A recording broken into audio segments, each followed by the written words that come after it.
লাস্যময়ী রূপ ও অসাধারণ অভিনয়ের মাধ্যমে অল্প সময়েই অগণিত দর্শক হৃদয়ে জায়গা করে নিয়েছেন ভারতের দক্ষিণী সিনে ইন্ডাস্ট্রির জনপ্রিয় অভিনেত্রী মীনাক্ষী চৌধুরী। হিট 2, লাকি ভাস্করের মতো একের পর এক সফল সিনেমায় কাজ করার পর এখন বলিউড মাতাতে আসছেন এই সুন্দরী।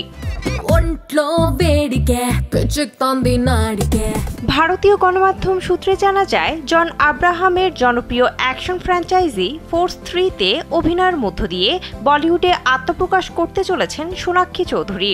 পরিচালক হিসেবে থাকছেন ভাব ধুলিয়া। অন্যদিকে এই সিনেমা দিয়ে বিরতি ভেঙে বলিউডে ফিরছেন অভিনেতা জন আব্রাহাম। এখানেই শেষ নয়।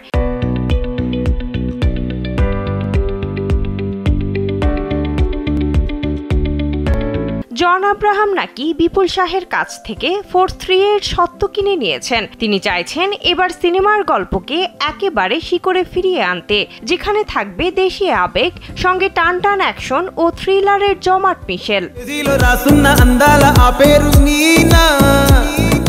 চরিত্রের প্রস্তুতির জন্য আগামী কয়েক মাস ধরে মীনাক্ষীকে একাধিক অ্যাকশন ওয়ার্কশপে অংশ নিতে হবে বলেও জানা গেছে। চলতি বছরের অক্টোবরের শেষ দিকে রোহিত শেট্টির সঙ্গে রাকেশ মারিয়া বায়োপিকের কাজ শেষ করবেন জন। এরপরই শুরু হবে ফোর্স 3-এর শুটিং। জন ও ভাব ধুলিয়ার ঘনিষ্ঠ সহযোগিতায় চলছে চিত্রনাট্যের কাজ।